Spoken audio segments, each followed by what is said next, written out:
Here to help me pack? Thanks, but I'll be traveling light. I'm almost finished already, in fact. You're really going to go through with this, then? I am. But before I go, there is one small issue I'd like your assistance with.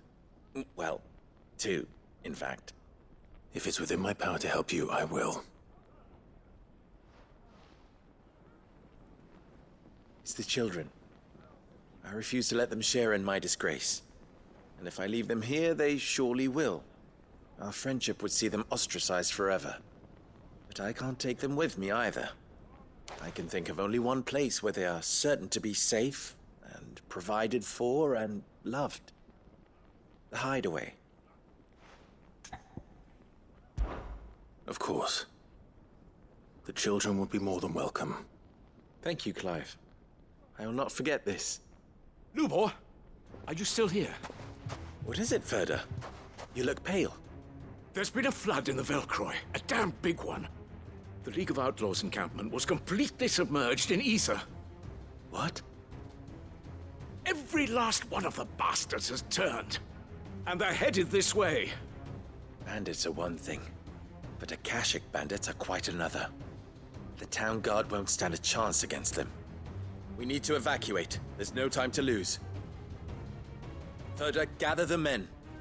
The Akashic may strike at any moment. We must make ready to cover the townspeople's escape. Well, what are you waiting for? Yes, my lord.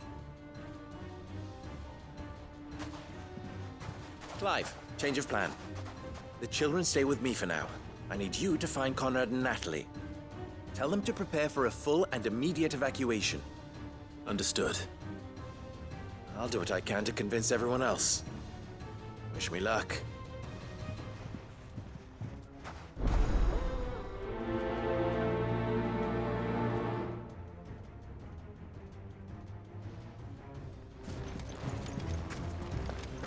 What's in a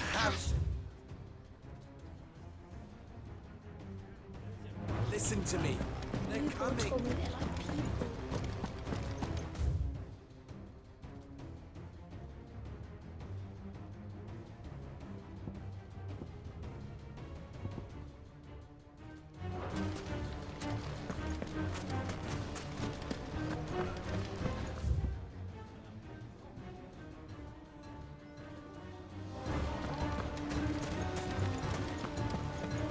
I think we'd better shut up. What's Lubor raving about now?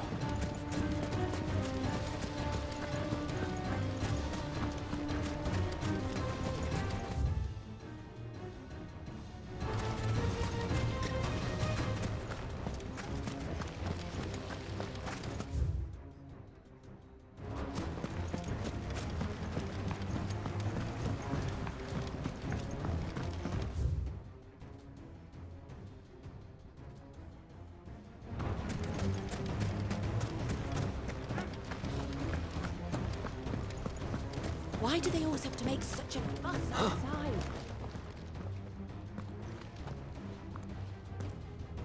Ah, it's you. What do you want, Lord Underhill? To pass on an important message. There's been an ether flood out in the Velcroy. The camp where the so-called League of Outlaws were gathering has been swallowed. They're no longer just bandits. They're Akashic now, and they could be here at any moment. You need to begin preparing for a full-scale evacuation right away. Oh, do we? And who was it who gave you this disturbing news, might I ask? Lubor, perhaps? The man spreading the same poison out in the square as we speak.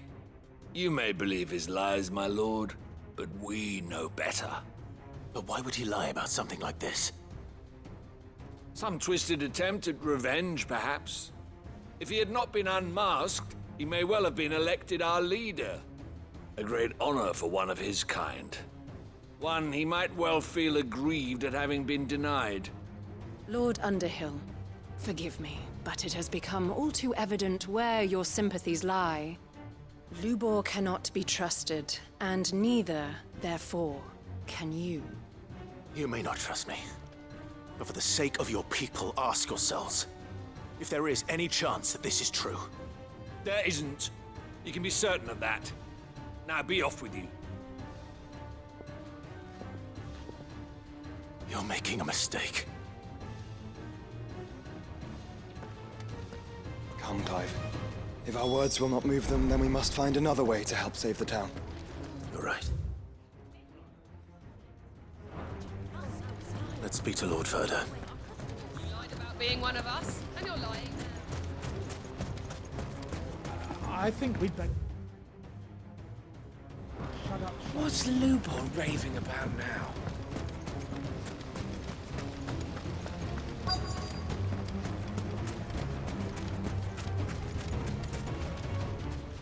Lord Furder, Sid, what's wrong? I went to warn Conrad and Natalie about the Akashic, but they wouldn't listen. They've convinced themselves that nothing Lubor says can be trusted. The bloody fools. Which means the town guard can't be counted on for support. But I can. If there's anything I can do to help you defend Dalamil, you only have to ask.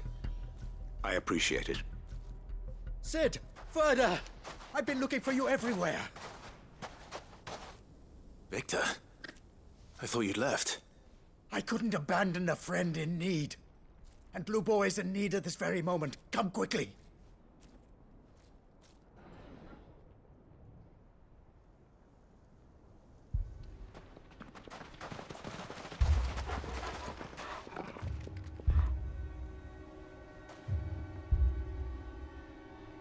You have to believe me! The Akashic are coming! They don't eat, they don't sleep, they don't tire, and they don't care who they kill. They're unlike anything that's come before. There will be no parley, no mercy granted! We may have saved the town once, but this is different. I do not ask that you forgive me, but please believe me. If you do not run, you will die. You will all fucking die!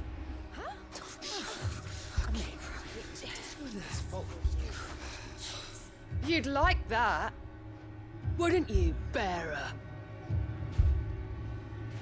Yeah, with us out of the way, your kind will be free to claim Dalamil for yourselves. You should run! Run, bearer! Yeah, run! Far, far away! Just go, bearer! Yeah. Yes! Go! Come on, then.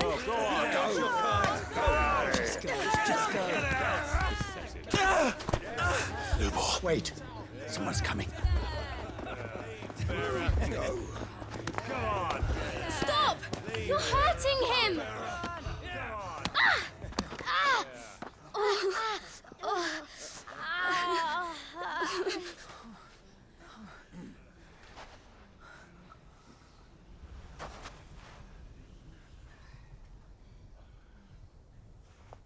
What did Lubor ever do to you?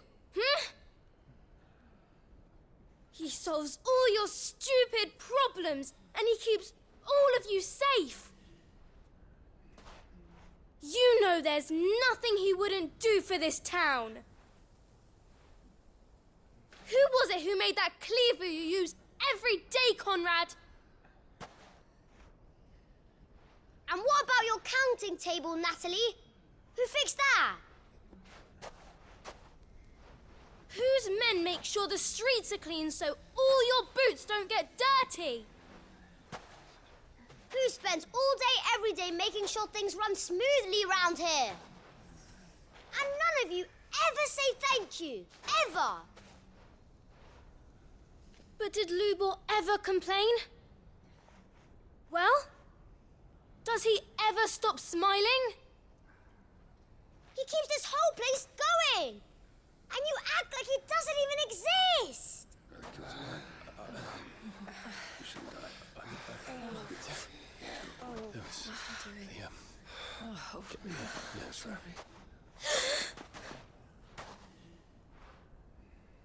Lubor, we've heard enough. Wait! We will not run. The town guard will not abandon the very place it is sworn to protect. And I will not give up for lost the stores that we labored so hard to fill.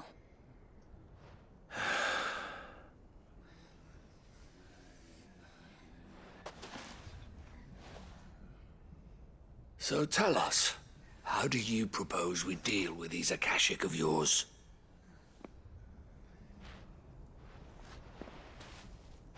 We won't run, but we will fight. All right, then.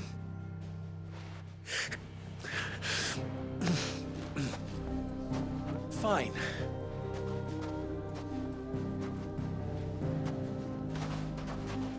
Gather round if you don't want to die.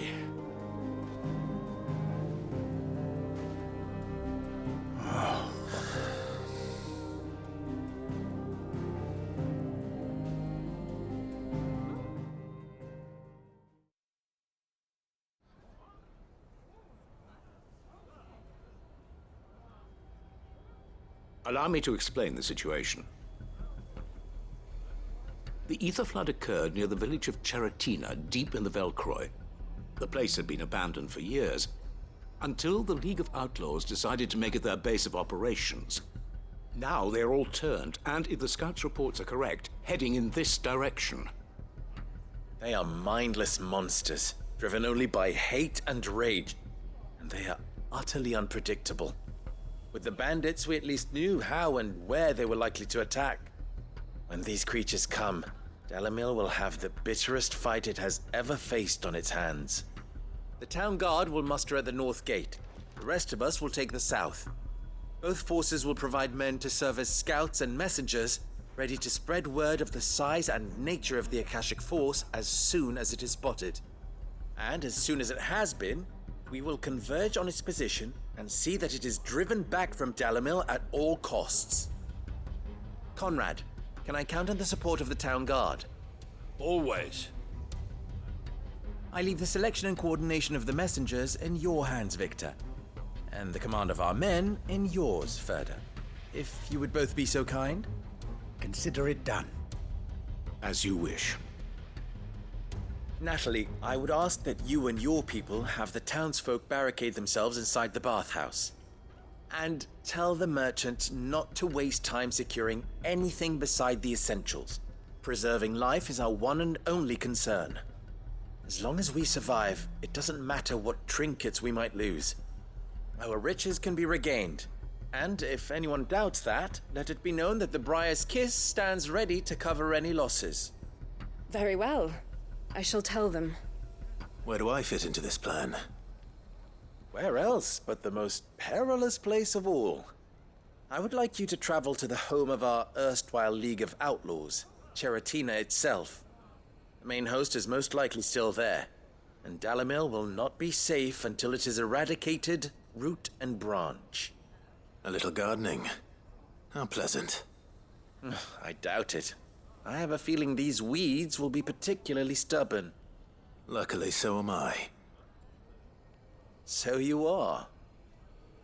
All right then, we all know what we have to do. Now it's simply a matter of doing it. For Dalamil.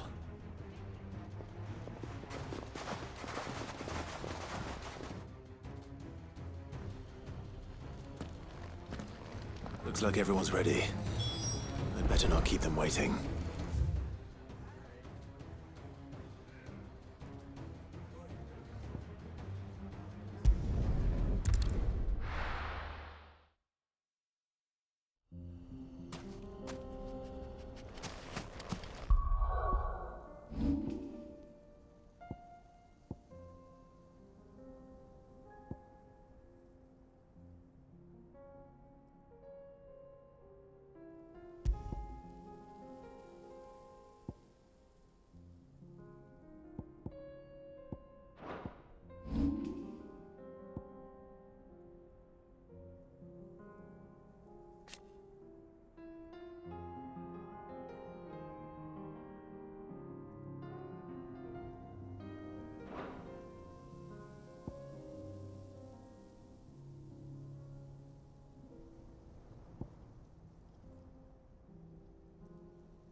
There it is.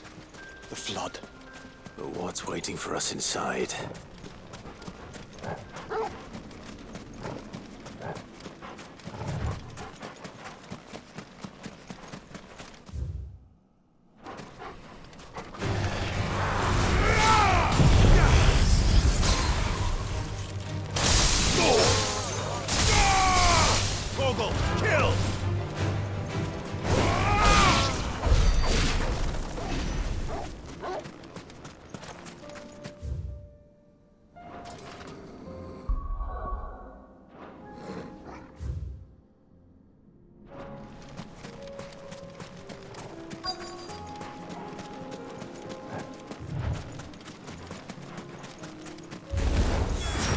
Can't leave a single one alive.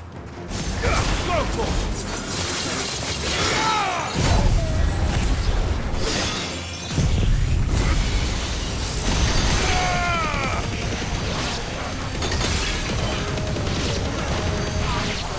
All yours, Torgal!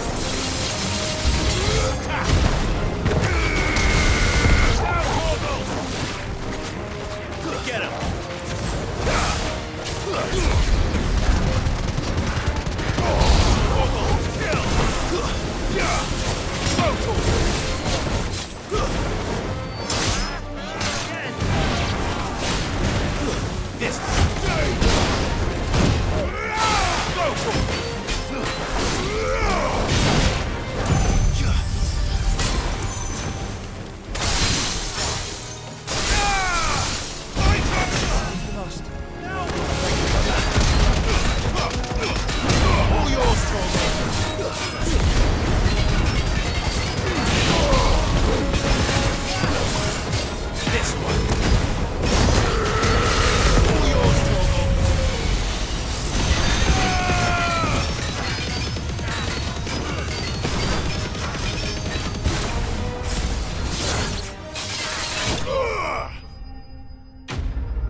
The League is disbanded. I should get back to Dalimil and see how the others fared.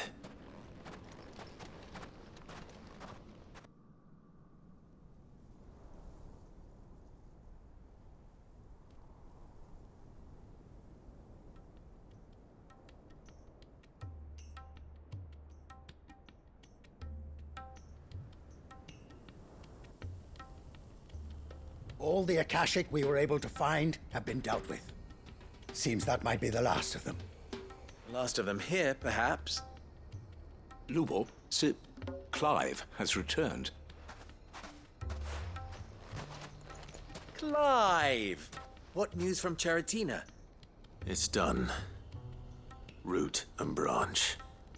I knew you wouldn't let me down. Thank you, my lord. Friends, the Horde has been driven back. The Akashic have been defeated. And we need not fear the arrival of any more, thanks to Clive. Victory is ours. We bloody did it! We saved Dalimil. Lubor, allow me to apologize. After all you have done for this town, we should never have doubted you. But we did. And for that we are truly sorry. We only hope that you can forgive us. We need you, Lubor. Dalimil needs you. So, if you would still like to be considered for the position of mayor, you have our backing. You do remember that I'm a bearer, don't you? We do. But that is not a stain on your character. It is a stain on ours. We thought only of what we perceived bearers to be, not what you truly are. The man who saved Dalimil twice over. I see. But I will only accept your proposal on 2 conditions. Name them. Firstly, that you will both do everything in your power to rally your people to my cause. If the Town Guard and the Merchants League do not accept my leadership, it will be doomed from the start. Unity is the key to defending Dalimil, and I do not doubt that we shall need to call on our combined strength again. When that time comes, I will expect us all to pull together, just as we did today. Of course. You have our word. And secondly, you will accept that if I am to lead you, the mistreatment of bearers must end here in Dalimil. Any bearer within our walls shall be afforded the same rights as any other citizen. They will not be judged by what they are, but who they are. As we failed to do, and came so close to losing everything. We agree to your conditions. And we have only one in return. That you continue to work for the good of Dalimil, as you always have. Condition accepted. Well then, it seems my mayorship is all but confirmed. Do I get some sort of special hat?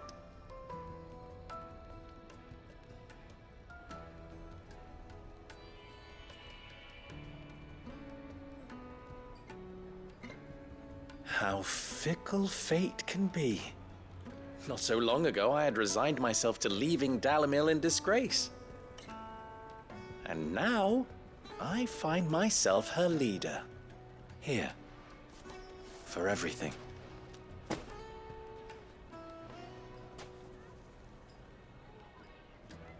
Lubo. About the children. Fear not. You are, of course, relieved of your responsibility. I would sooner face another horde of Akashic than see them brought up as outlaws. I'll make sure they're safe here. I don't doubt that you will. And not just the children, but everyone in Dalimil. I'll do my best. Can't have all your hard work going to waste.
Here we are again.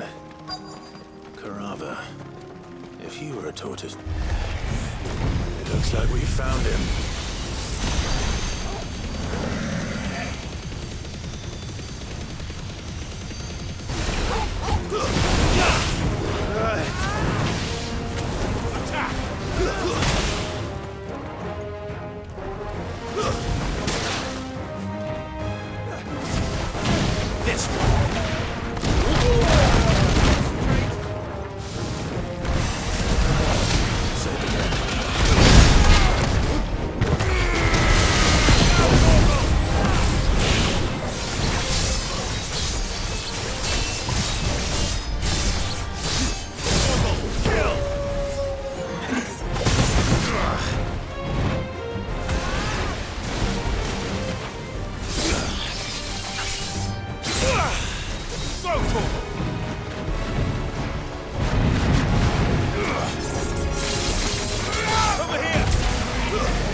It's over.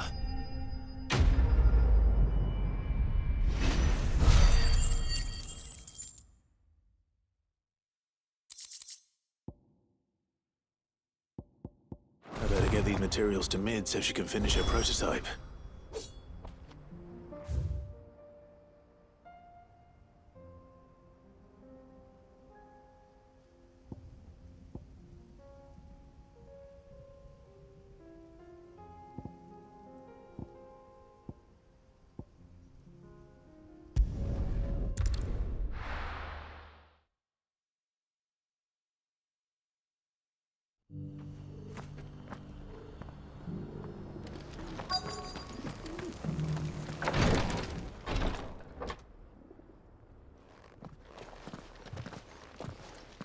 Your Grace, my lord, I trust your journey was not overly onerous. Cyril, you found a letter from Father? Yes, I have it here.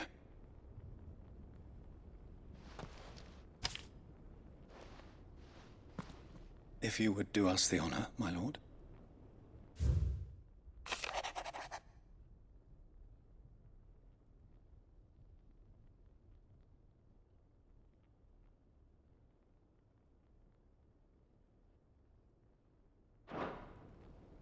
An inheritance.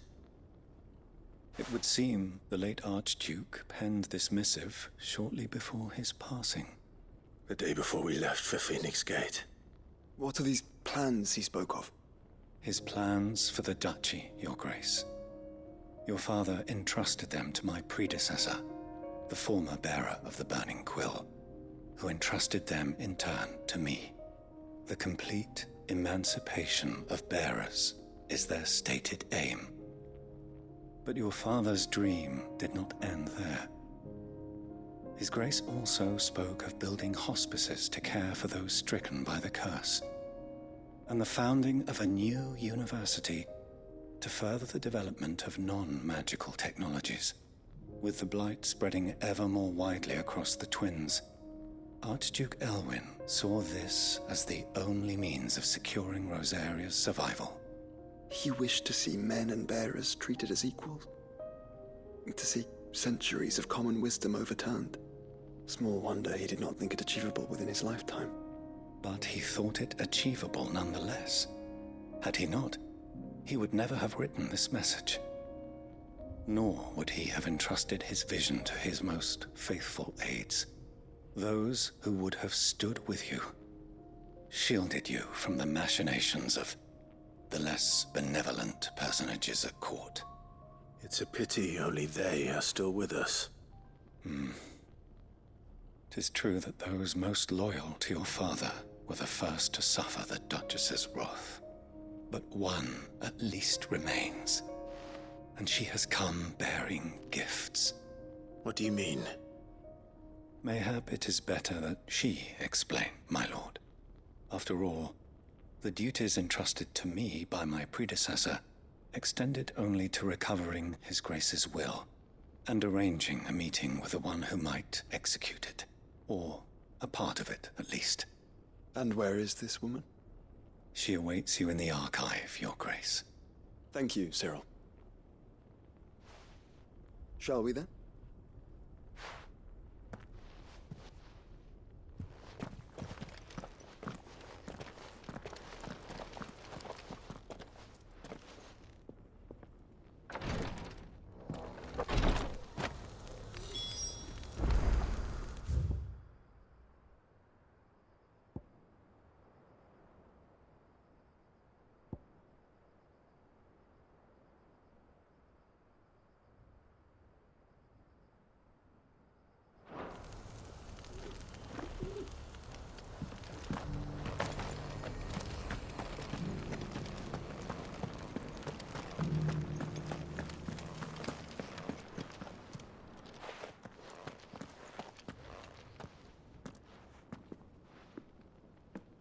My lord, your grace.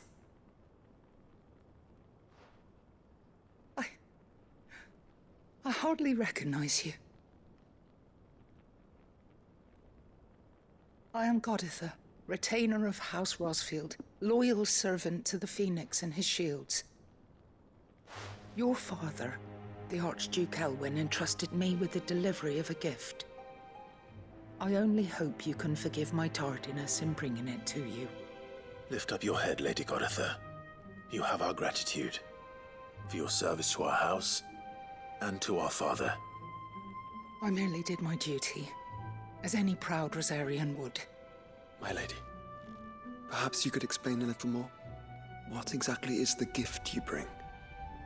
As I'm sure you know, it has long been the custom for the children of House Rosfield to be presented with certain keepsakes upon their coming of age.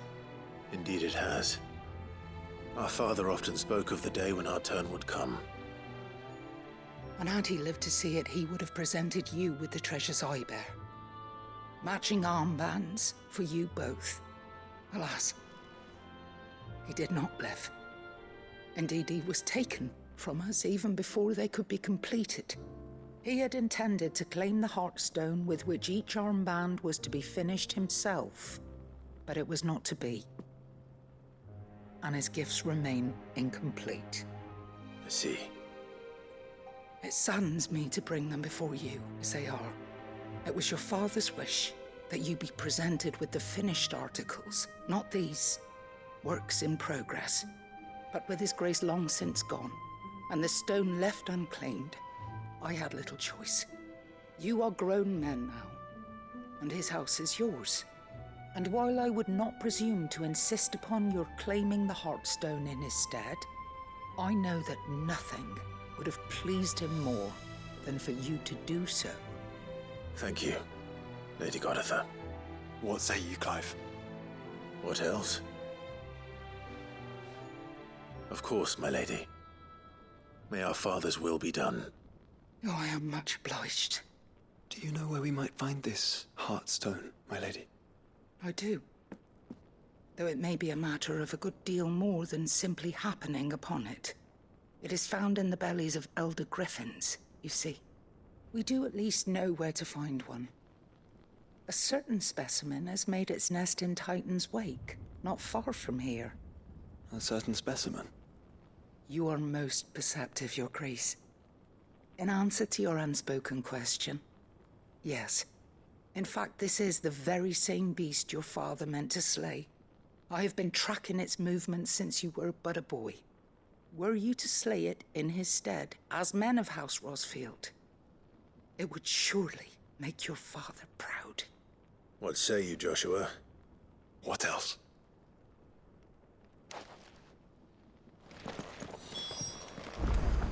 Titan's Wake is to the south of here. But we must not be hasty. The good lady has been disappointed once already.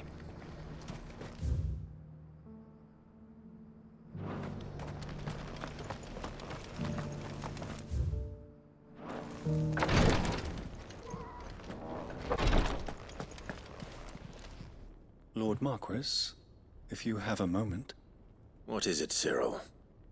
One of our brethren lately journeyed across the strait in order to pursue a new avenue of inquiry in our ongoing investigation. He sent an owl some while ago, but we have heard naught from him since. Was he surveying another fallen ruin? No. The object of his study was a savior cult that has arisen in Ash in recent years. We believe it may have some connection to the Circle of Malleus, an ancient religion that worshipped Ultima as its god. By gaining an understanding of this new faith, we hoped to learn more of the Circle's original beliefs. And so you sent one of your brothers to Ash, a continent teeming with orcs and Akashic. Fully cognizant of the risks, yes. I entrusted the mission to one of the most able of our order, the Third Chair, a master of the arts of combat and survival both. Though he has been silent for some days now, I have thus far refrained from sending any others in search of him, lest they be lost in turn. Yet, it seemed only right to inform you of the situation, given your unique experience of the perils of Ash. For as you so earnestly advised me, it would not do to abandon a man to his fate, when he might yet be saved.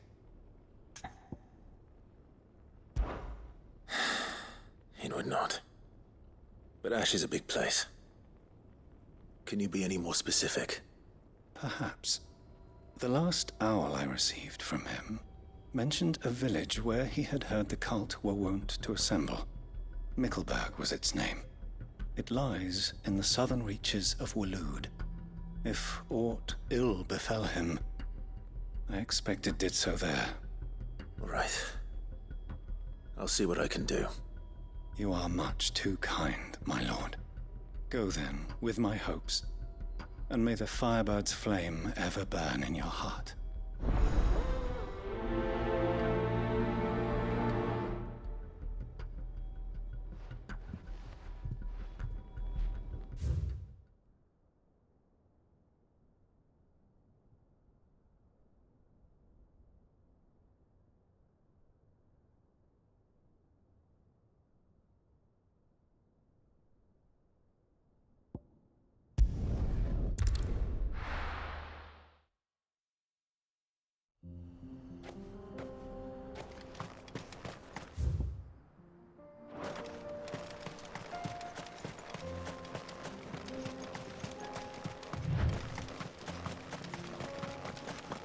Eyes peeled, Joshua.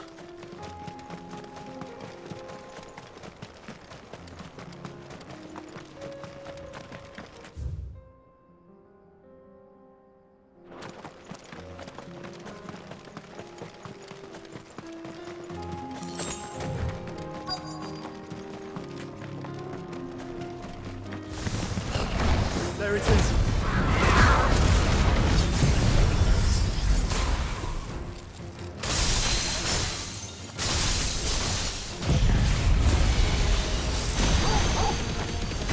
Rossfield.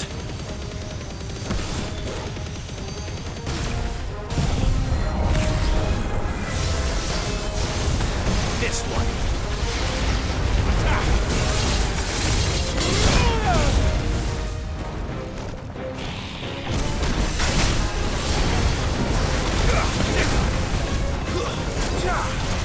No good.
Is this the Heartstone? I expect Lady Goritha will know.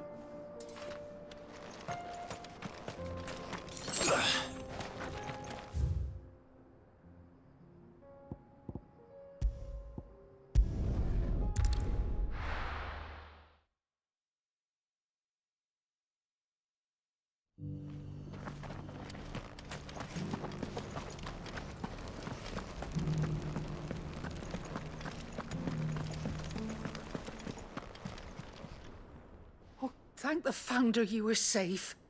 The Griffin is slain then? And the Heartstone claimed.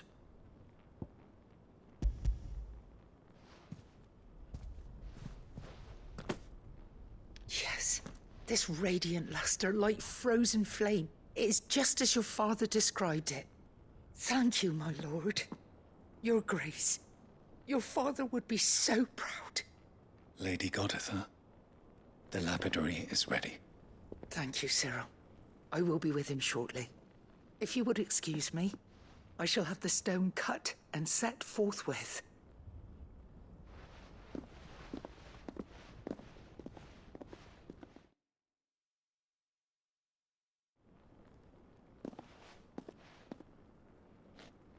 The armbands are complete. Pray, take them. They are yours, after all. Heartstone is harder and more enduring than garnet, or even ruby. It symbolizes unwavering will and devotion. And the graven vines encircling the stone represent the unbreakable bonds between you. It's a message. Father knew we had enemies both inside and outside the duchy. Enemies who would thwart his vision. Only with unwavering devotion would it ever be realized. And only if we stood together, as Phoenix and Shield, as brothers in arms. Only then might those enemies be overcome. Indeed. His Grace knew the enormity of the task he would entrust to you, his heirs. But this was more than just a message. It was a promise. That he would always be with you. Thank you, Lady Goditha, for remaining the steadfast custodian of our father's will. Forgive me, my lady, but there is something I don't quite understand. The Undying told me that after Father died, Mother claimed all of the ducal treasures for her own. Even if the armbands were incomplete, she would surely not have overlooked them. So, how were you able to keep them from her? Because I was the keeper of the vault. Though I was but a lowly servant, your father spoke to me of his intentions for the bands, of the deep love he had for both of you, and his hopes for your future. In the days before the disaster at Phoenix Gate, I discovered that the Duchess had ordered her jewelry be sent away from the castle. It was then that I knew she meant to betray us. I tried to warn your father, but it was too late. When word of the fire reached Rosalith, I knew my time was short. So I took up the armbands and I fled into the night. And thank the Founder you did. Yet my duty to your father was incomplete. Not knowing what else to do, I followed the Griffin, thinking I might claim the Heartstone on its passing. And so my pursuit continued, until Lord Cyril appeared before me. He informed me that His Grace's will had been recovered, and that his sons were alive and well. Lady Goditha, on behalf of my father and all the people of Rosaria, I thank you for your loyal service. As do I. Thank you, my lord.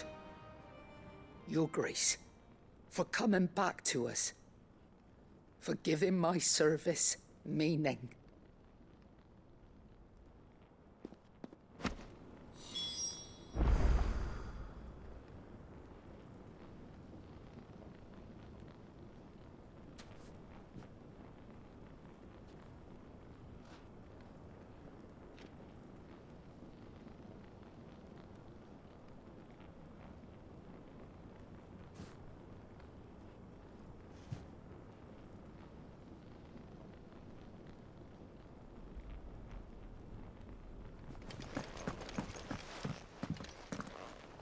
The bands suit you well. It must be gratifying to finally receive the inheritance that was denied you for so long. It is. And we thank you for the part you played, Cyril. If you would permit me to play my part a little longer, might I suggest that you make your way to your father's memorial atop Hawk's Cry Cliff? Let him see that you have received his blessing, and that his vision lives on in you. I suppose it would be churlish not to. What do you say, Clive? Shall we pay Father a visit? I think we should. I was hoping to be able to offer him my thanks before we left for Origin. Your father's helm is enshrined there. It has been since the day we recovered it from Phoenix Gate. I prithee claim it. For it too is a part of your inheritance, and I do not doubt that your father would prefer it in your hands than perched upon some lonely rock. Thank you, Cyril.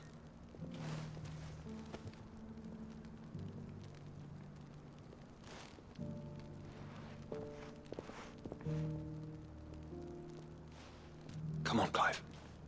He's waiting.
Do you see that too?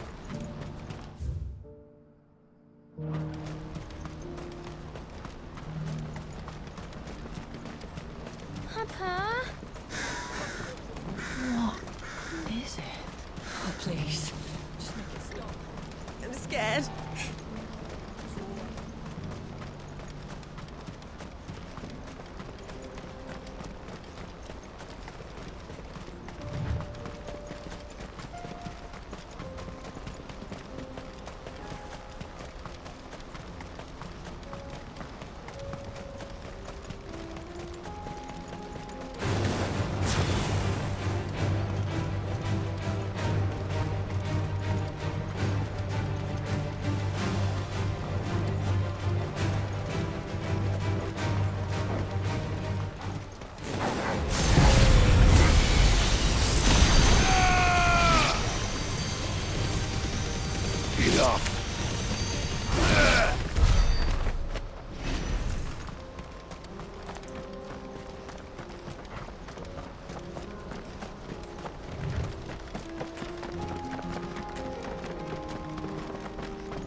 Can't be Rutherford, can it?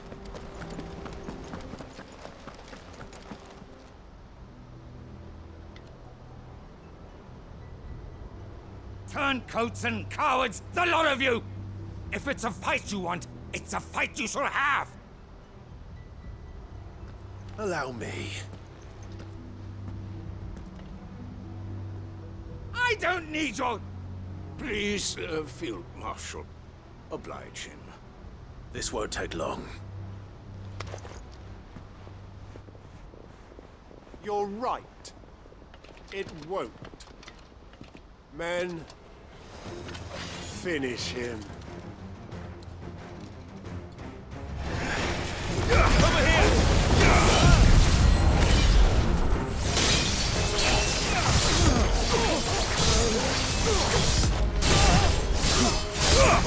Kill!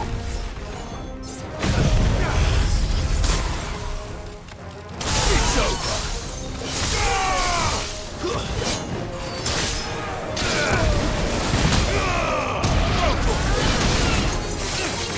Get him!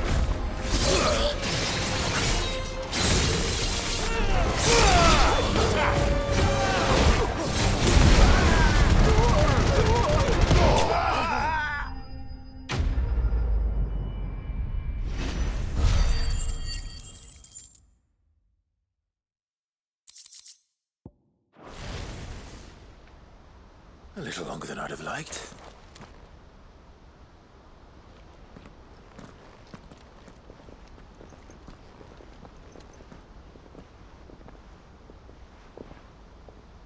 Field Marshal Havel, I presume. Are either of you injured? No, my lord.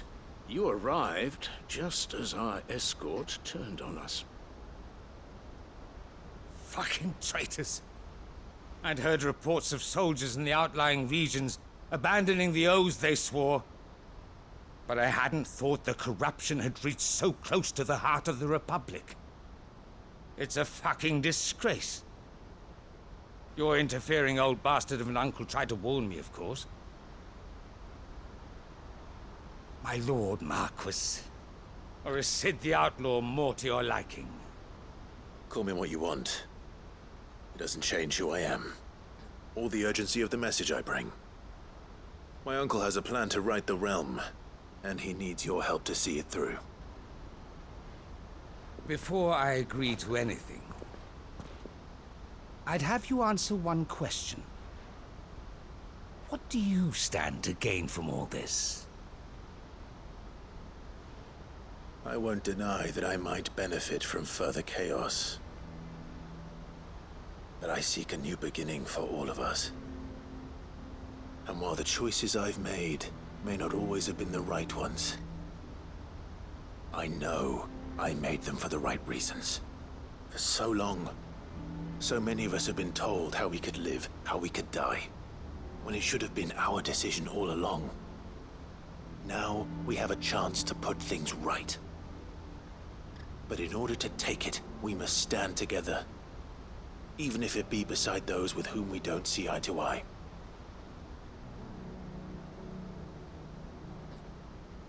Certainly not the words I expected from an outlaw.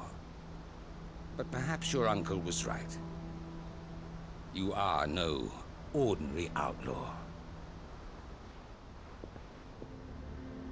I'll never hear the end of this. All right. I'll start by ordering my most trusted guard to bring the Dalmekian fringes under control. Next, I'll make contact with my counterparts in the Imperial Army and see if I can't convince them to try and restore order in their own territory. Thank you, Field Marshal. But they are not the only ones we will need to convince. What do you mean? I don't doubt that I can bully some sense into a few generals. But those they answer to require a different kind of persuasion. And when it comes to honeyed words, well, we will need an envoy. One who can court even the most stubborn of statesmen. You, perhaps. I'm flattered. But I'm no diplomat either. And I have other problems to attend to. What we need is a skilled arbitrator. And I may know just the person. Is that so? And would he happen to be an outlaw too?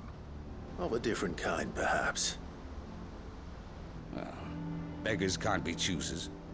I suppose we'll all have to find a little of the outlaw in ourselves if we're to make it through this. Very well. Send your man to me right away. I shall.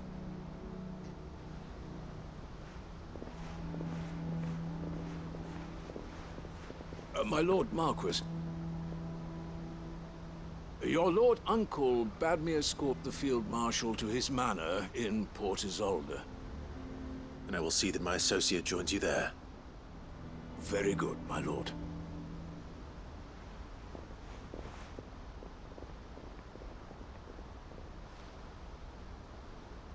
Huh. An envoy. I'm not sure I'm the man to talk anyone round. I can barely convince my brother to take his medicine. No. This is a job for someone with experience.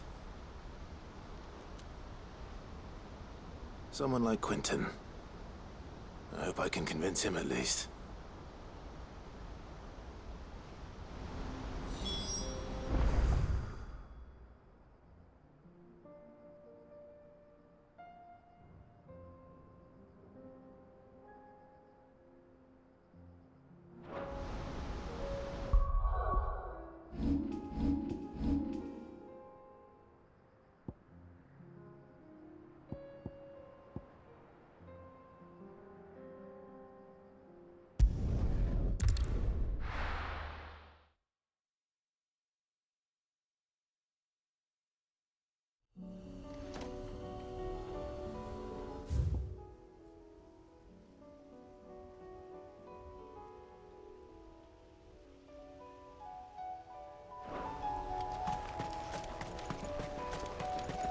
Unwavering will and an unbreakable bond. Do you really think we're strong enough? To save the world? Of course. To have overcome Father's political enemies? Of that I'm less certain. Especially knowing what we know now. He's truly capable of. But perhaps these bands would have helped. He was with us. He made all the difference.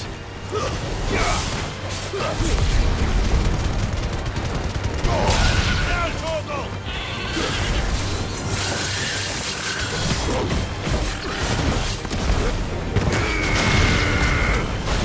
Let darkness fall!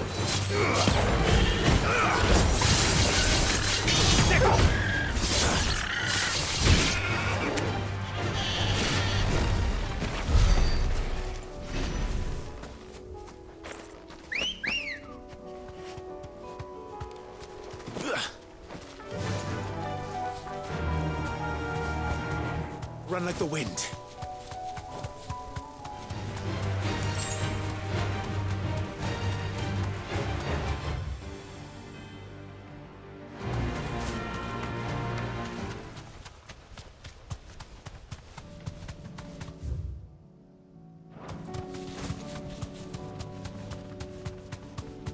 It's just back there.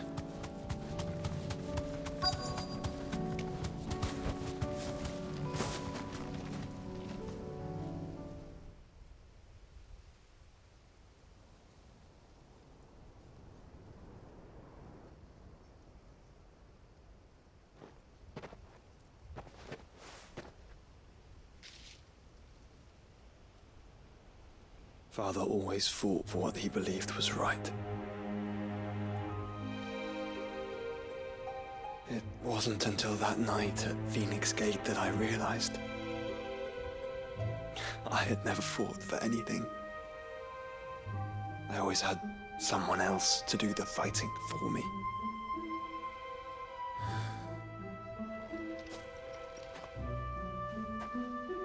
No matter how fate conspired against him, he never lost heart, never looked back, never stopped fighting.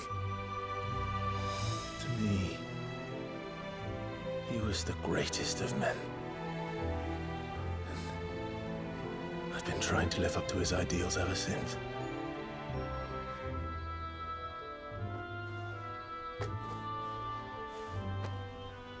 We all have, Clive. We all have. And we'll keep trying. Because that's what he would have wanted. What he would have done himself. Even if it meant standing against the very gods in the heavens. I shall be borrowing this, Father, if I may. That you might watch over us as we follow in your footsteps.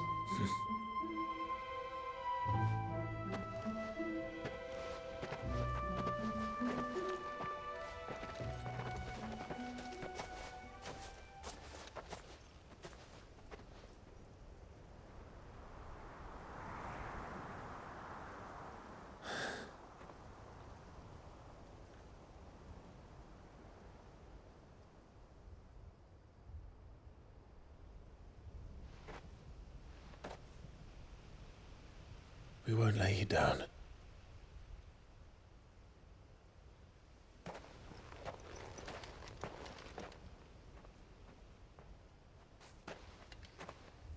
Onward then. Onward. To the end. And to a new beginning.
Quintin, I have a proposal for you.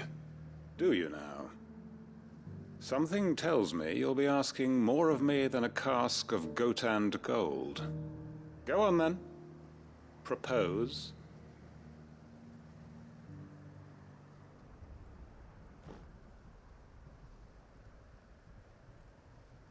You'd have me convince the chiefs and chamberlains of the realm that they should simply swallow their pride and do the one thing that has proved impossible for thousands of years.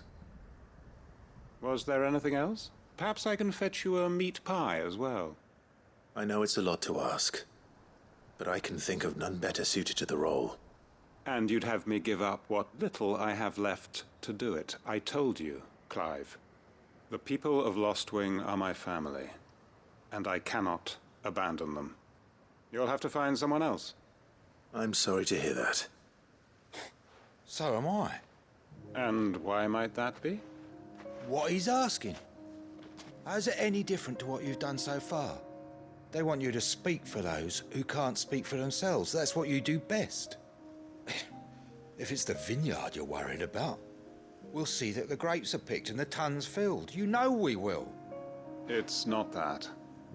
Then what is it? You said yourself we're family. Don't you trust us? You know that's not what I'm... Then what are you saying? That only we are worth saving? Why turn your back on everyone else? You convinced us we could build new lives for ourselves, and if you can do that, who's to say you couldn't convince the entire realm? A stirring argument. I fear that any rejoinder I make might fall somewhat flat by comparison. So you'll join us? Where do you need me?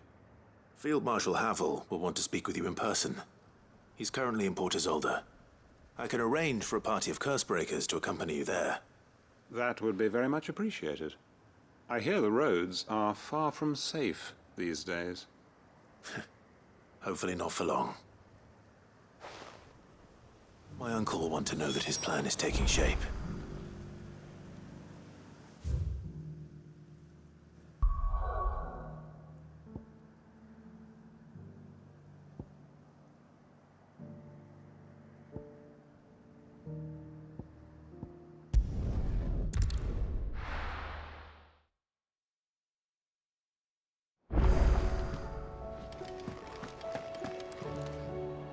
Uncle, I bring good news. The Field Marshal has agreed to your plan. Ha! Of course he has. I didn't doubt you for a moment, dear boy. Rutherford is accompanying him back to your manor in Port Isolde as we speak. They will await your return there. As will one other. One other? Who, exactly? Lord Havel was concerned that even if he could get the realm's armies to agree to an accord, he might not be as successful in convincing those with political power. He asked if I might have a solution, and I suggested a certain Imperial Lord Magistrate turned Liberator. One of your co-conspirators? Master Quintin would probably call me one of his, but yes. Another outlaw, then. Just the thing we need to put these rotten politicos in their places. Good thinking, Clive. I'm glad you approve. The more the merrier, eh? Uncle, assuming Havel and Quintin can solve our problem with the armies, you still haven't mentioned how we might manage the grain shortages. Oh, don't you worry, my boy. The 7 high houses will be seeing to that. They have all agreed to make the most generous of donations. Oh, of course, it did take a little persuasion, but luckily I had some unexpected help. From who? Why, you, my boy. Rumor has it that you rescued the Lady Ariane's head steward Rockford from a horde of bloodthirsty bandits. It was more of a handful. Well, the old battle axe was so pleased. She had a shipload of talents delivered to my private docks by the next new moon. And when the other houses saw the parsimonious old crone's purse strings finally loosen, they as good as tripped over themselves in the rush to follow suit. I'm happy to hear it. Now, I must be getting back to the manor. Join us there at your earliest convenience, would you? Of course, Uncle.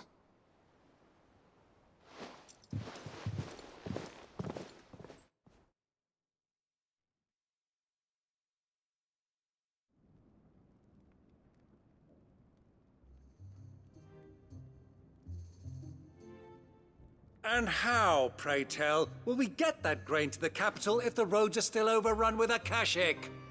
You find another bloody road. I only have so many men, and I'm not about to send them headlong into an ether flood.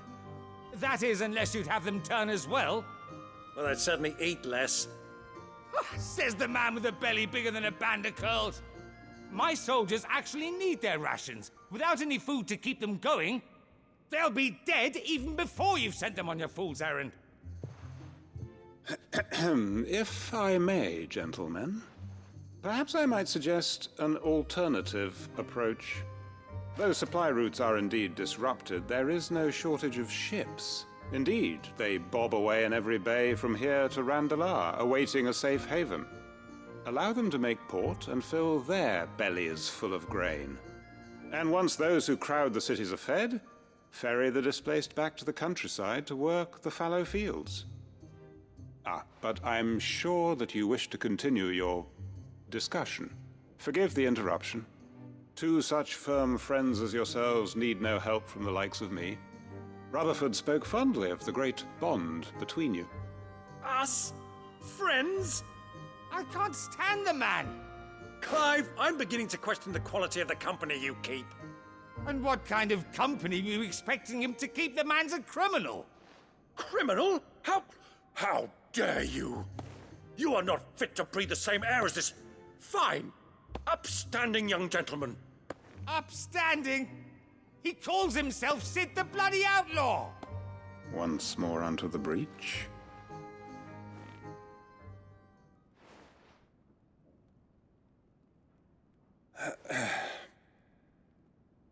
Shall we begin again? What we seek here is not to create a new nation, nor to claim the thrones of those that already exist. We wish simply to bring stability to the realm that mankind might weather the current storm. And to do that, we must convince those in power, the generals, the statesmen, the nobles, that our cause is just. There will be disagreements, yes. And I imagine some resistance, much resistance. But we cannot let that deter us. If we show them the path, show them that we walk it ourselves, then I am confident they will follow. The fate of the world lies in my nephew's hands, but the well-being of her people lies in ours. And we must not squander the chance that Clive has given us. Uncle Byron, Now, with that settled, let's move on to the signing of the Accord. For what great moment in history hasn't been accompanied by a little ceremony?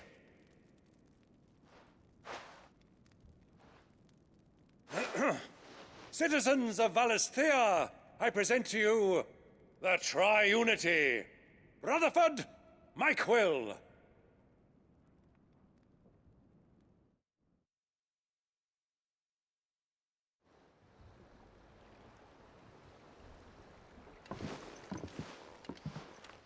Well, my boy, the stage is set. That it is. This is the role you were born for. Now I ask only that you trust in the talents of your supporting cast. We shall play our parts to the best of our abilities, that you might have the opportunity to shine. The realm needs its Sir Crandall. And there is no better Crandall than you, Clive. I want you to keep this signed accord as proof of our faith in you. I will. Thank you, Uncle.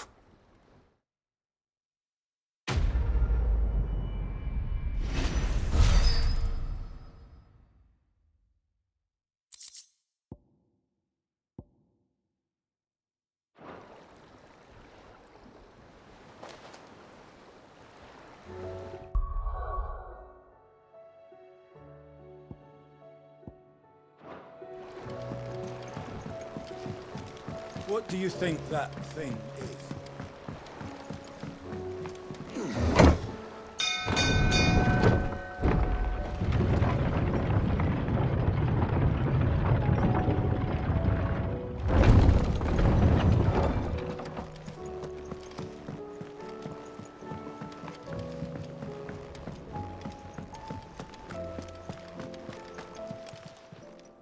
Clive.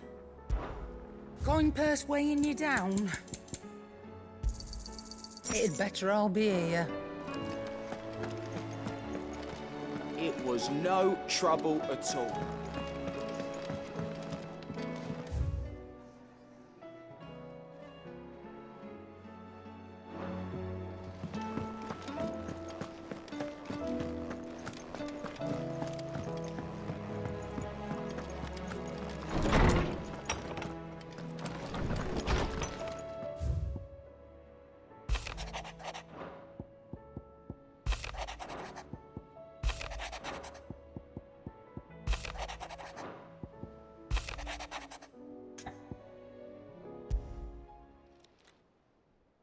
If Joshua's worried about Jill, I should go and speak with him.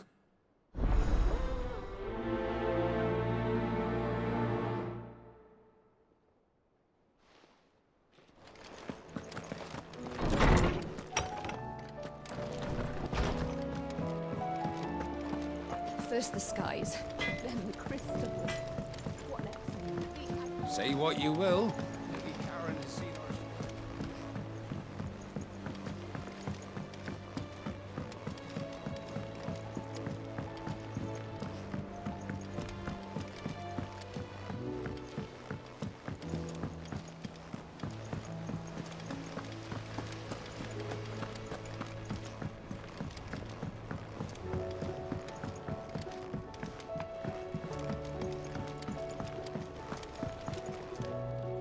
Mid, tell me this is all you need.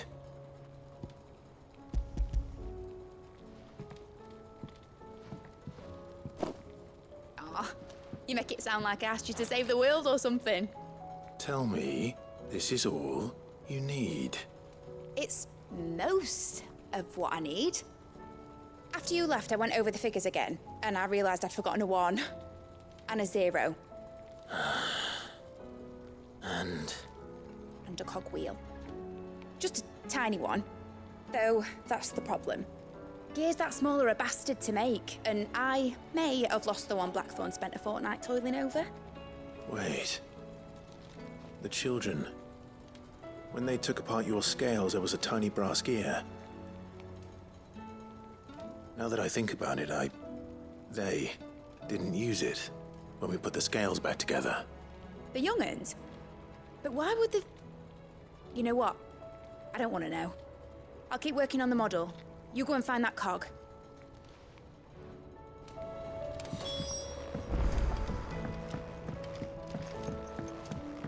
Has Midadol mentioned a new project yet? Not exactly. Sid! Is Mid still hiding from us? She wasn't hiding. She's fine. She's just busy working on her next project. A new invention? What is it? What is it? Is it an airship? I bet it's an airship! Do you think she'll let us help? That just so happens to be why I'm here. She needs something special, something only you three can provide. A brass gear. A tiny one. One that might fit on, say, a set of scales? Oh, the one you forgot! We remember! We saved it, just in case. It's in the bag of bits. Since your lesson, we've been disassembling, then reassembling everything we can find. All the pieces that are left over, we keep under our beds, just in case. That's good to know. Look! I found it!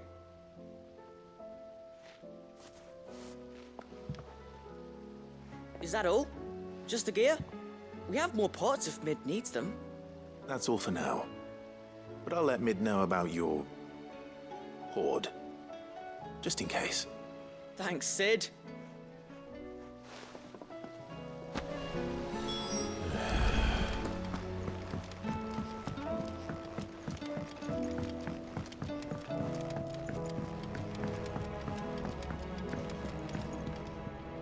Well, did they have it?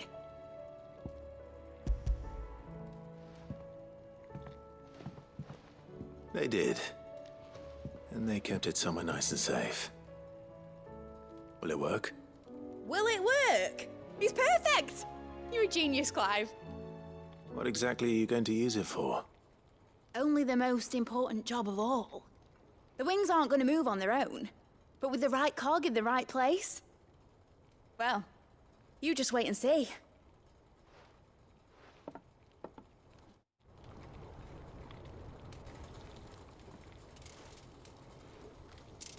That should do it.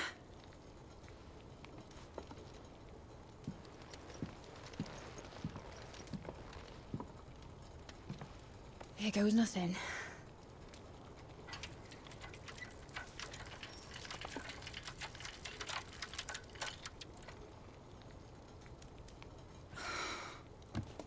Titan's tits. It wasn't supposed to fly, was it? Of course it was supposed to fly. Wouldn't be much of an airship if it didn't. Honestly, these bloody engines are driving me mad. I was so sure this would be the day she soared. The Mithril engine was made to make dreams come true. But maybe this is one dream the world's better off without. Show folk how to take flying.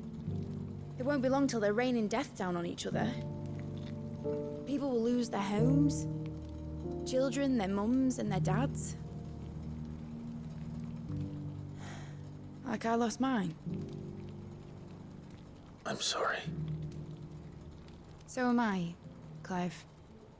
So am I. Sorry that I have to choose. Do I follow my head, or do I follow my heart?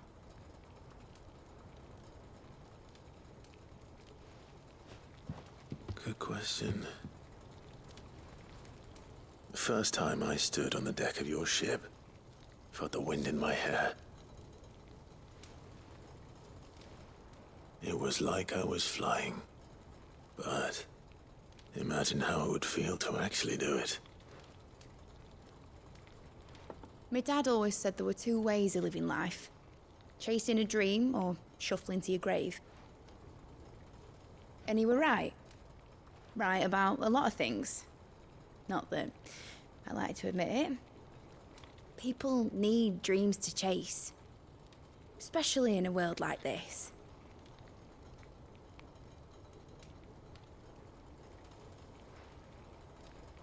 Right. When this is over, I'm gonna take all my Mithril engines to Zemeckis and sling them over the edge. I won't have my dream end up turning into someone else's nightmare.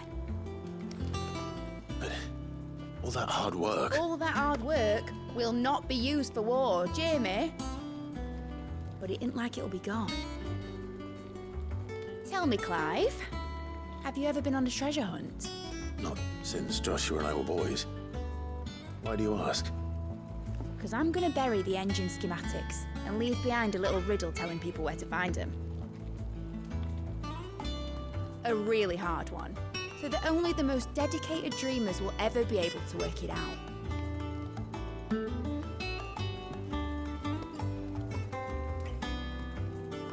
Ooh, I can picture it now. Some daft general squinting at the words with a gormless expression on his mug. Like that one, yeah. Right.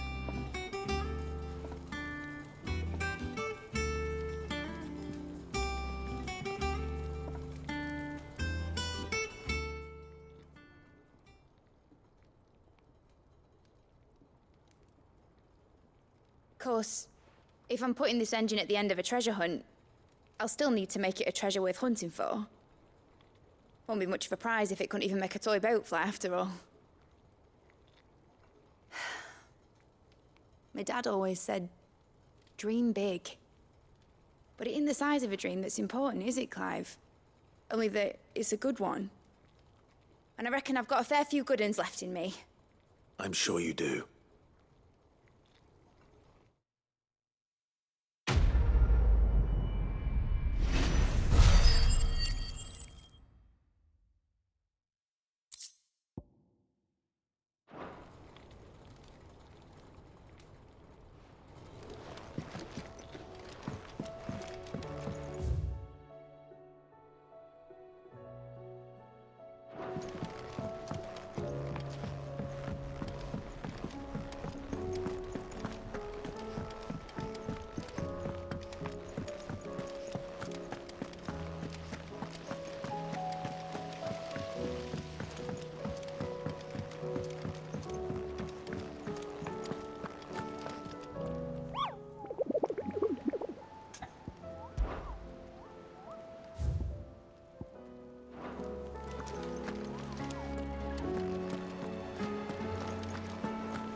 Joshua. I read your message. You're right. Jill is different. I don't think I'd realized how different, but since we returned from Drake's spine, I felt it more and more. I suppose it's not hard to imagine why. She doesn't think she belongs anymore. And that's why we need to remind her she is still one of us. To let her know that we still need her, now more than ever. That you still need her. But how to do that? When last we were truly close, we were but children. Of course. Do you remember the time we accompanied Father on his annual tour of the Duchy? And Jill and I broke from the procession to ride up Man's Hill. To see the snow daisies, I remember. It was the first time Father had allowed us to join him. And when he realized you were missing, he had the entire retinue down to the pot boys combing the countryside. In the rain. A thunderstorm forced us to take refuge in a grove of oaks before we'd even made it halfway there. It was the Lord Commander who finally found us, and needless to say, he was none too pleased. Then it seems you and Jill have unfinished business. What do you say? Man's Hill. It's not that far. Oh, true. Though I suspect it is also much changed. Little in southern Rosaria remains as it was when we were children. You're saying I should go and scout the area for bandits? I'm saying we should first go and see if there are actually still any snow daisies left. What would you do without me, Clive?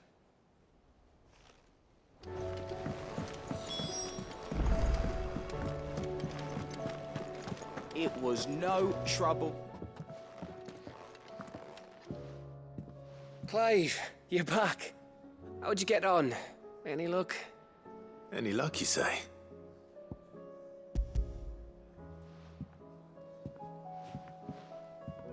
Crystal's crack.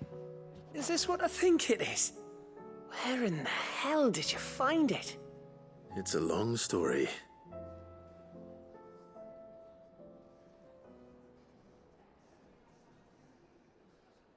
Right there on the road to Eastpool. Who'd have thought it? Everything up there's been abandoned for years. The empty cabin made for the perfect shelter. Though I fear my presence may have forced the poor creatures to look elsewhere. Don't blame yourself, Clive. The Blight's right on Eastpool's doorstep. They'd have had to move on before long, even if you hadn't have turned up. They'll find a new home. Trust me. After all, that's what us endangered animals do. Anyway, what matters is, you managed to nick us one of their quills before they could run off. And now all that's left is to fix it to the carving. I didn't know you could carve. Reckon there's a lot you don't know about me. Like the fact I'm as good with a whittling knife as I am with a sword. And that bone Ember gave me's a dream to work with. What did you say it was from again? An Avis? But it weren't your Avis, Sid. I slew one of my own at last. So all those long nights in the pit finally bore fruit. I'm proud of you, Ember. Don't speak too soon. I ain't done my trial yet. There we go.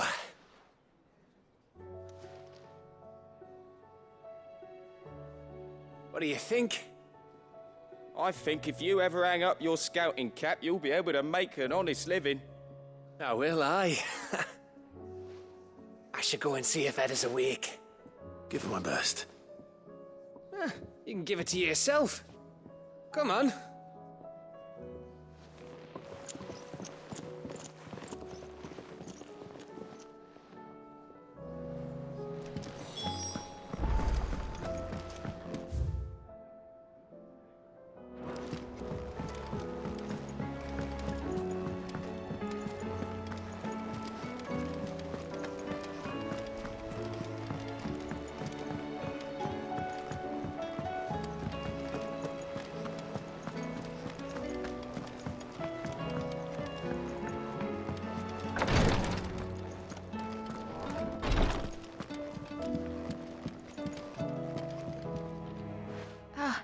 Me lords. How are you feeling? Well, thank you. Is something wrong? Wrong? No, nothing like that. What it is, Go on, please.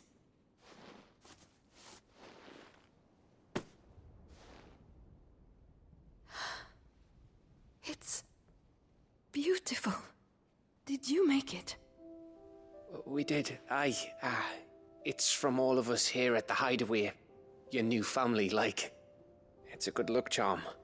We may come up north when a band's on the way. I mean a baby. To let him know that they're part of the family too. Oh, I hope you like it. I don't know what to say. I thank you, my lords, for everything. If there's anything you need, just let us know. I will. Clive, fancy a swift off? I'm thirsty. I could be convinced.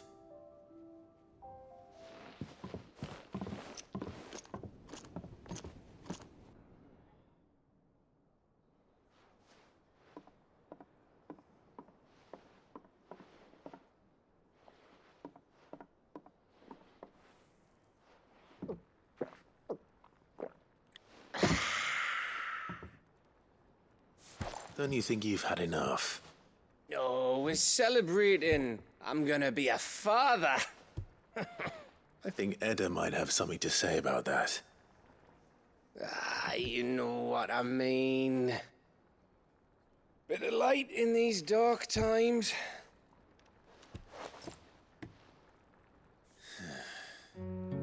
Wasn't long after me 10th name day, my mum told us she was with child again. I was over the fucking moon. I was looking forward to having a little one to lord it over, what with me being the runt of the litter.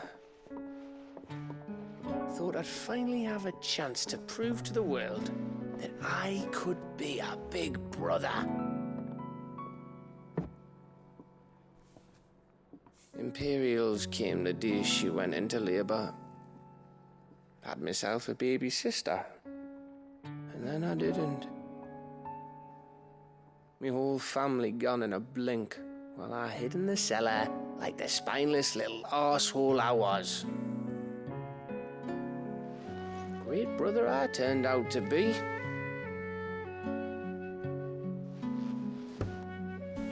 I'll never be a leader. And I'll never be a hero. I'm just a daft little dog who comes running when his master calls. I'll never be like you, or Sid, or Jill, or even Torgal. Have you finished? Maybe.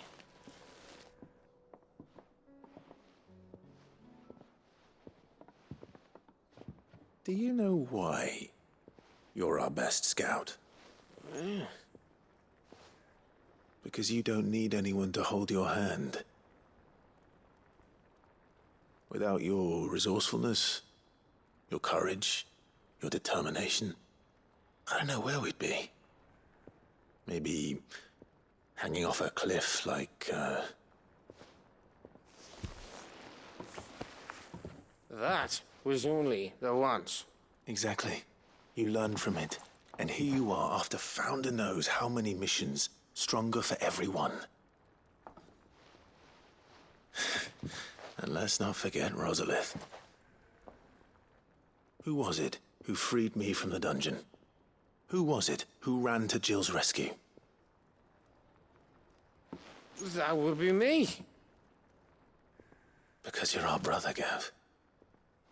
My brother.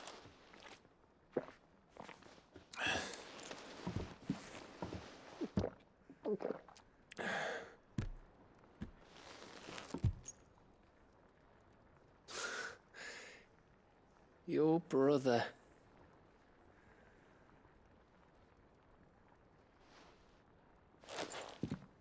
Which means that when the time comes, I get your room. And your sword.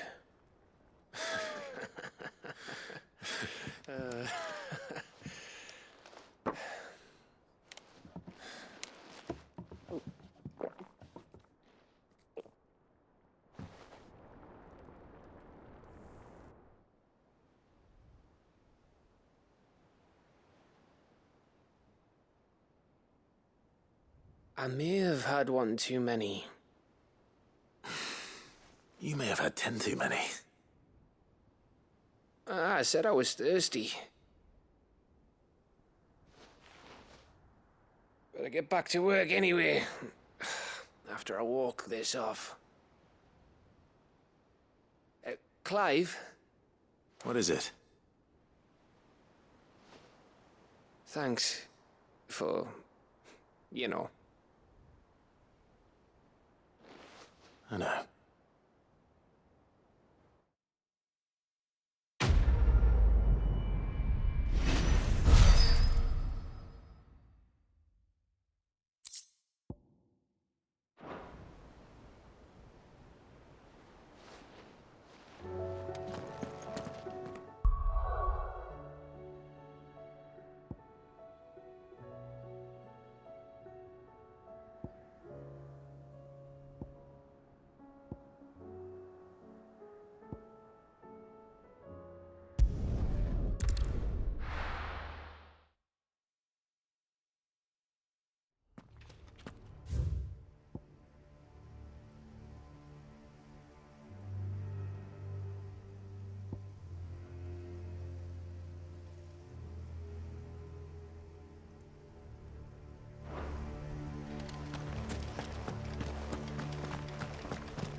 The entire village looks abandoned.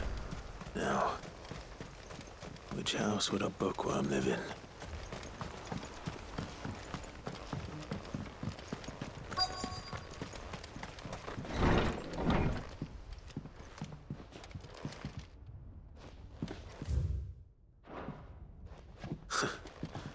The interests were certainly varied.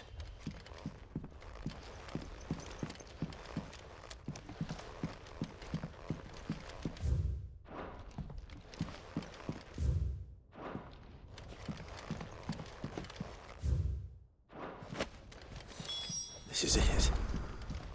But if what it says is true, I need to get this back to the hideaway.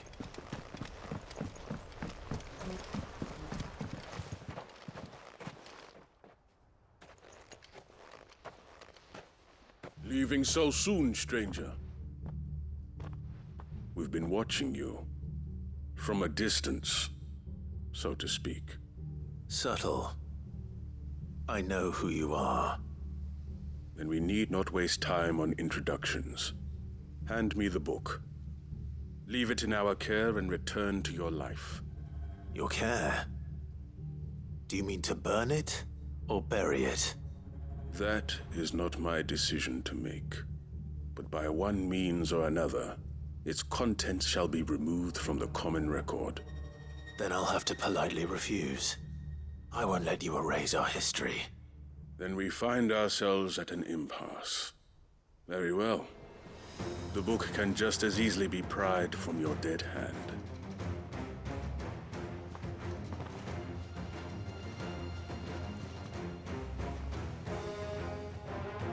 Let's see, shall we?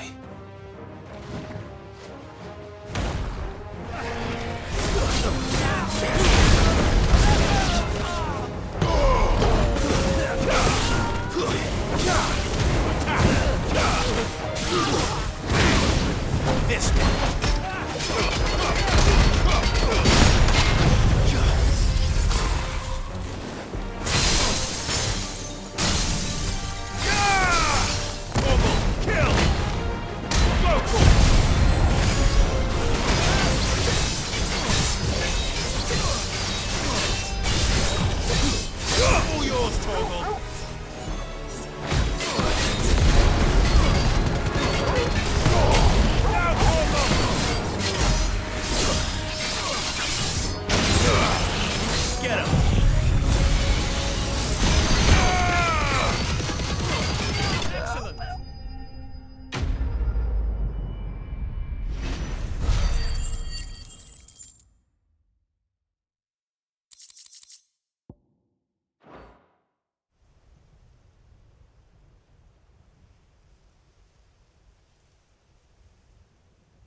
Impressive.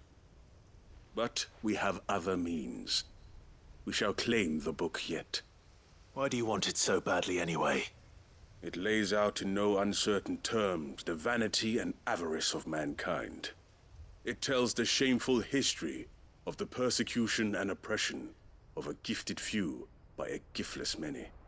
Would you say that this interpretation was correct? I don't know. You don't know. Your sword may be sharp, but your wits are dull. So let me answer for you. There is no correct interpretation of history. That a series of events took place may be proved beyond a doubt.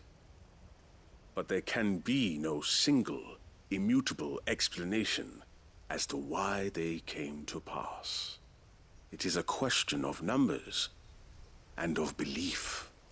If enough people believe that a set of events occurred for a reason, that belief becomes the truth.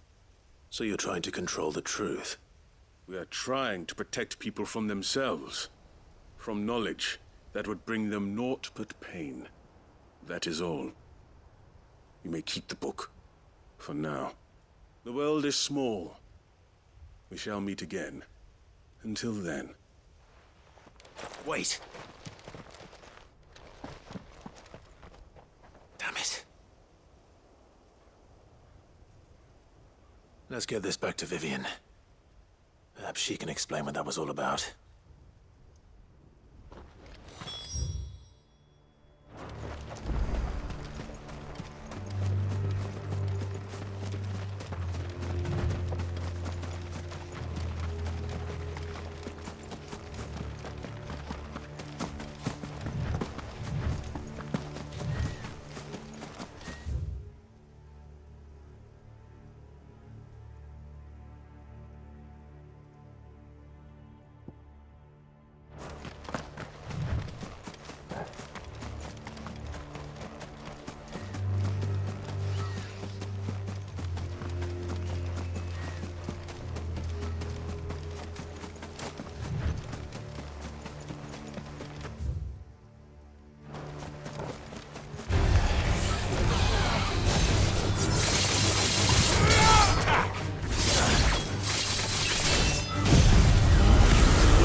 This one. Get him. Over here. Get him.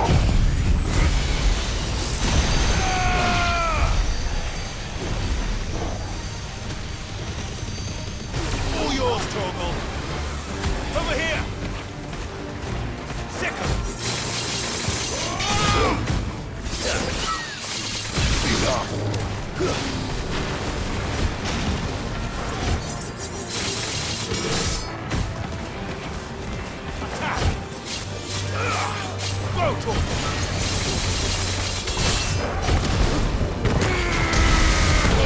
Kill!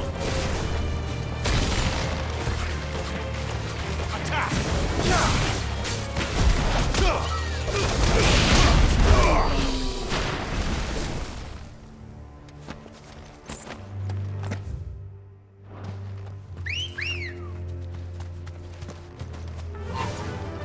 Fly, Ambrosia.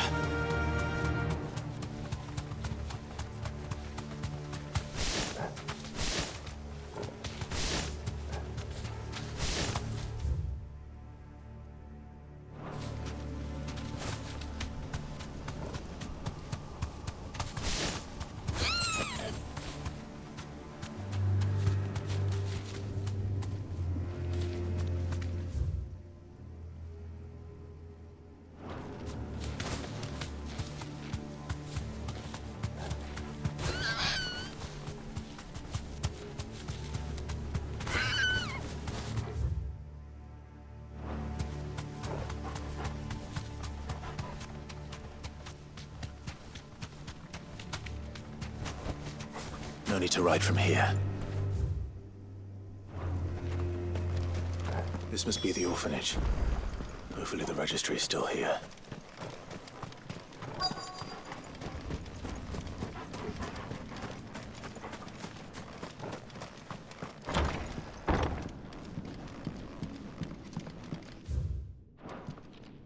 Conditioning. This is nothing short of torture.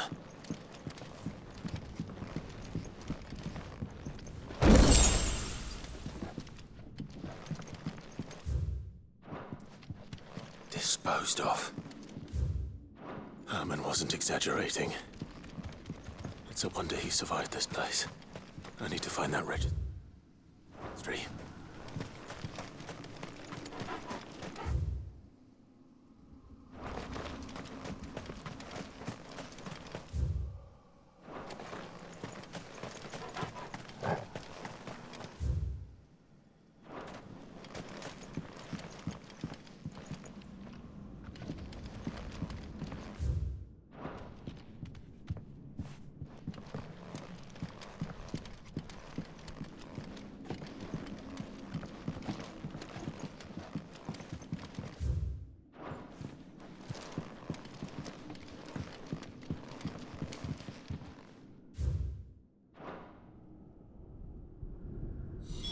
This reads like a suicide note.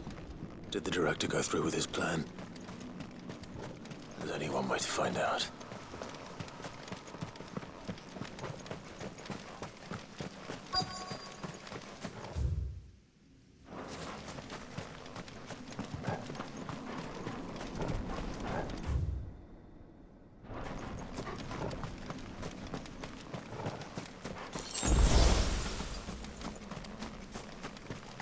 Forked white tree. This must be the place.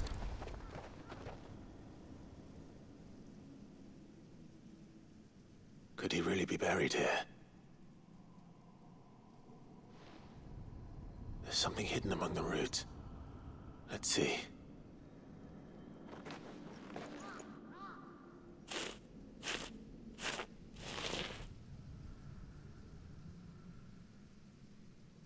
This must be the registry.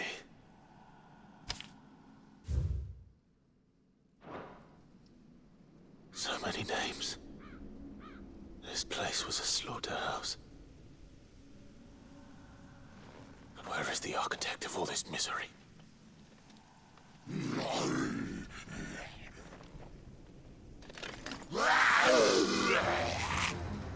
It was only a matter of time, I suppose.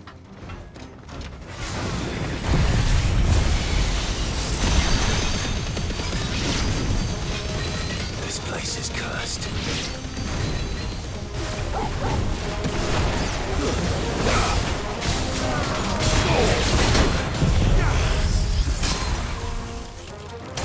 Enough.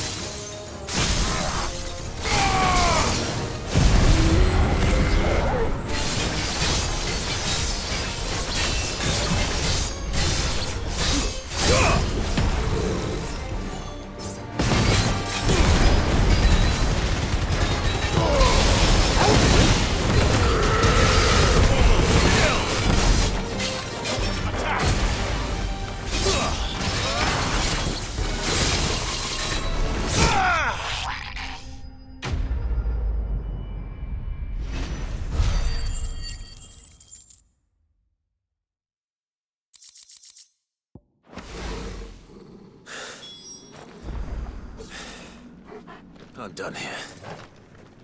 Let's get the registry back to Herman.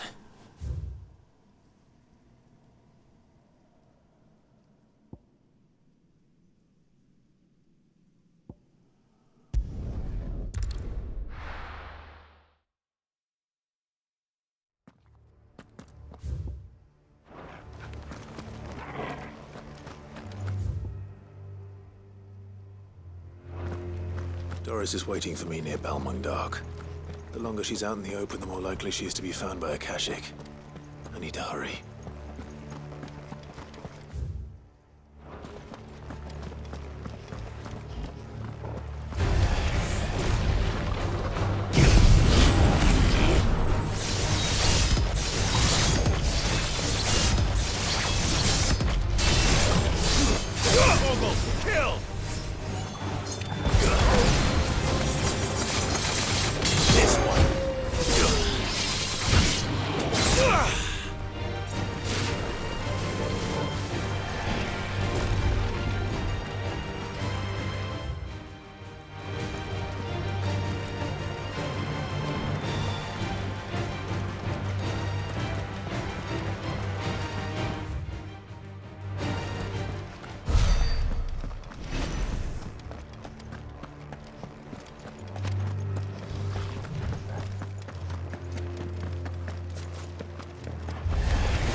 guards, I take it? None manning the gates, no. It's a different story inside, though. The corridors are crawling with Akashic. Most likely guards left behind when the Wardens ran. If Chadwick was being held here, I worry that he may already be. Don't give up hope just yet, but let's move quickly. Let me check the ground floor. The ether's thickest there. Then I'll search the upper level. Good luck, Sid. Stay safe.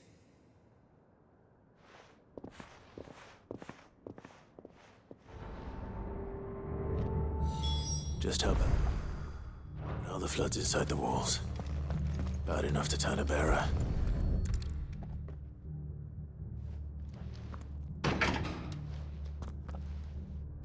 Locked up tight.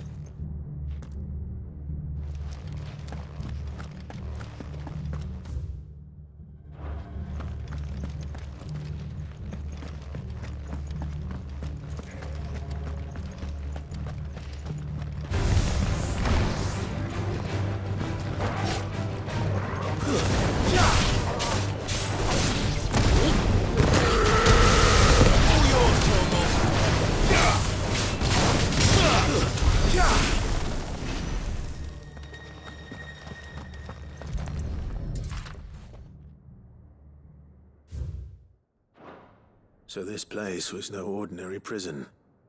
And I doubt they'll have taken the creature with them when they fled.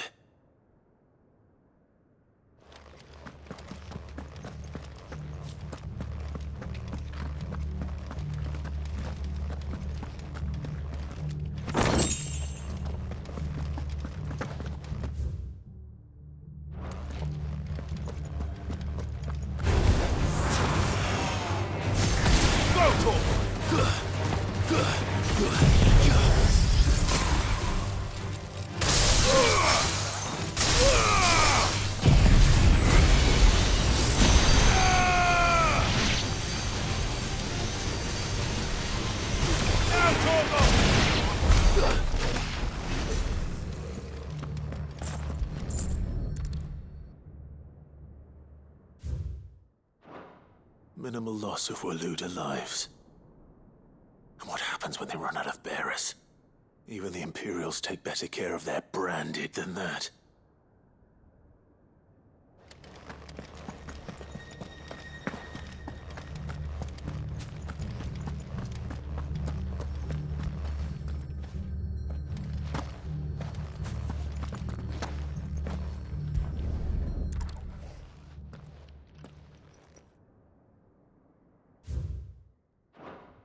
They were feeding bearers to it. This is even worse than I'd feared. Nothing but Akashic down here. Hopefully things are looking better upstairs. I should go and see how Doris is getting on.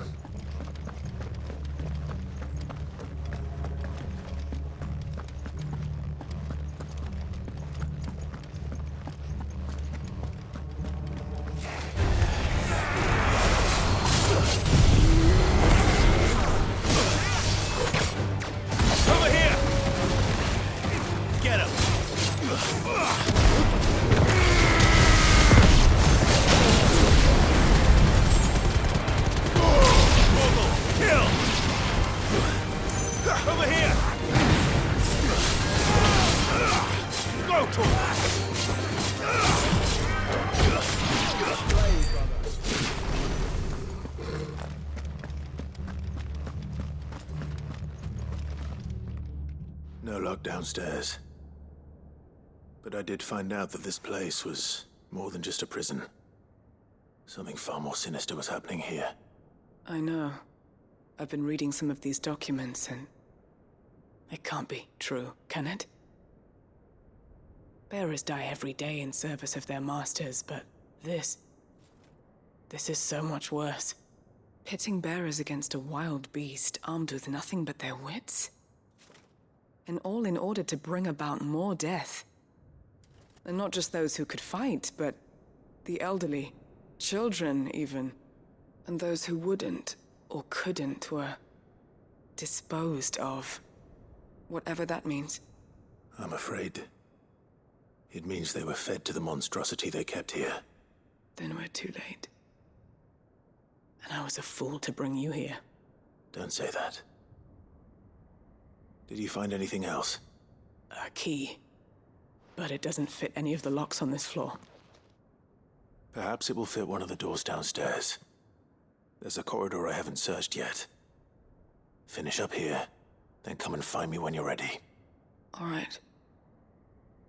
I'll be there in a moment.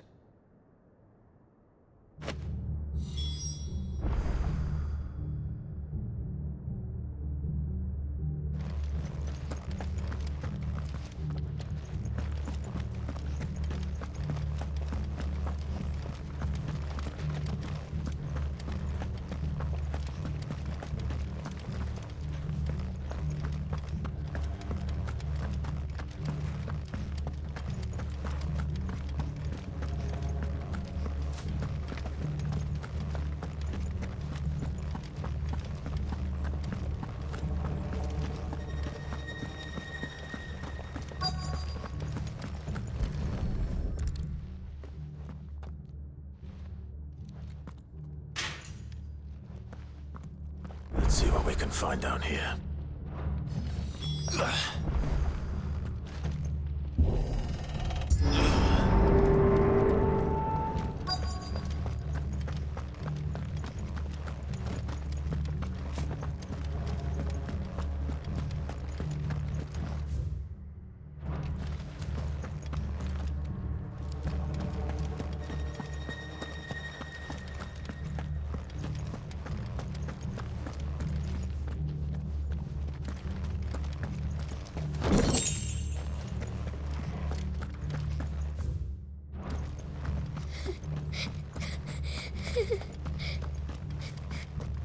A survivor.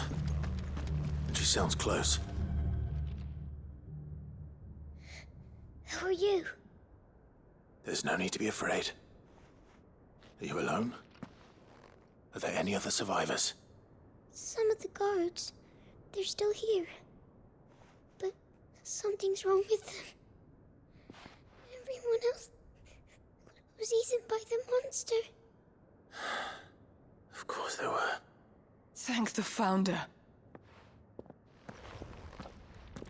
It was worth our coming. But I'd rather we didn't linger. Are you ready? Ready when you are. You poor thing. You must have been terrified. Did Chadwick send you?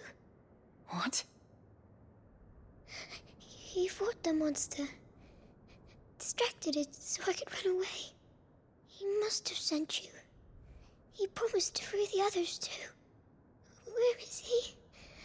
He opened your cell, didn't he? You wouldn't be here otherwise. Chadwick.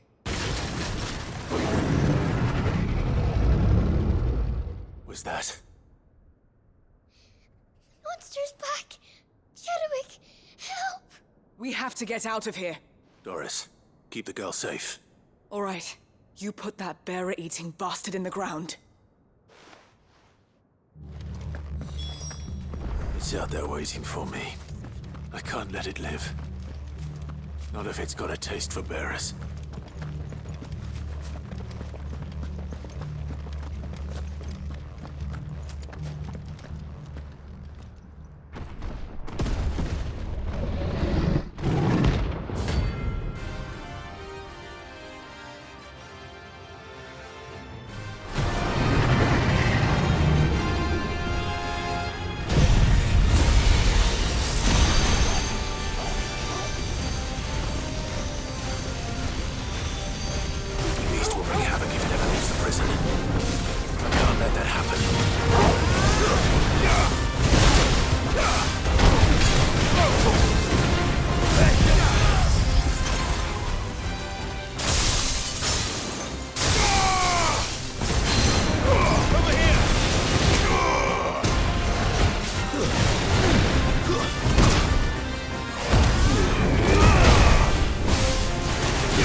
Finally. Sid, are you hurt? I'm fine. I think.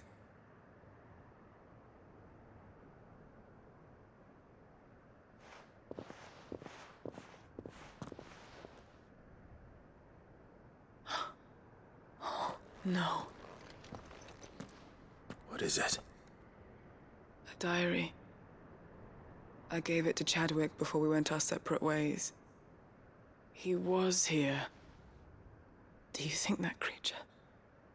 I'm sure he fought bravely to the last. The girl is safe thanks to him. Chadwick. You fool. Come on. We have to get her back to the hideaway. We don't want his sacrifice to have been in vain. No. Of course not. I'll see that she's looked after from now on. It's the least I can do.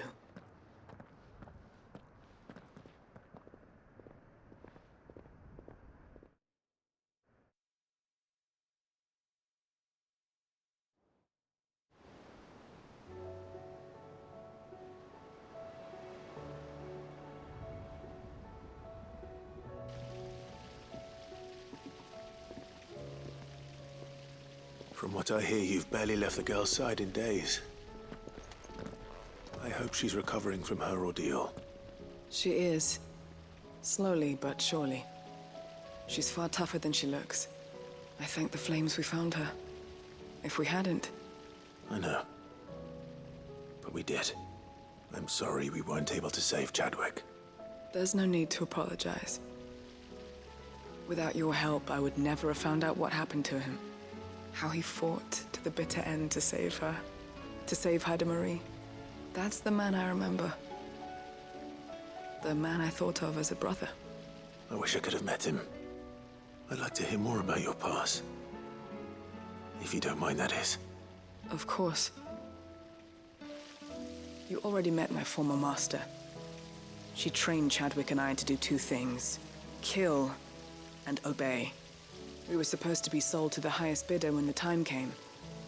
But no bid was ever high enough to convince her to part with us. For years, we were her daggers in the shadows. But we could never quite shake our doubts about the things she made us do. And then, one day, we just couldn't do them anymore. So we escaped. But staying together was out of the question. They would have found us too easily. After so many years of training, the pull to serve was always strong. It scared me to think he might have taken another master, become a dagger in someone else's hand. But even in captivity, the battles he fought were his own. And he died not as someone's tool, but as a hero. Haida Marie is proof of that. Bearers can cast off their shackles. And the Cursebreakers will show them how. I'll fight until my dying breath to see it done. For Chadwick, and for all of us. Thank you, Doris. We'll be counting on you.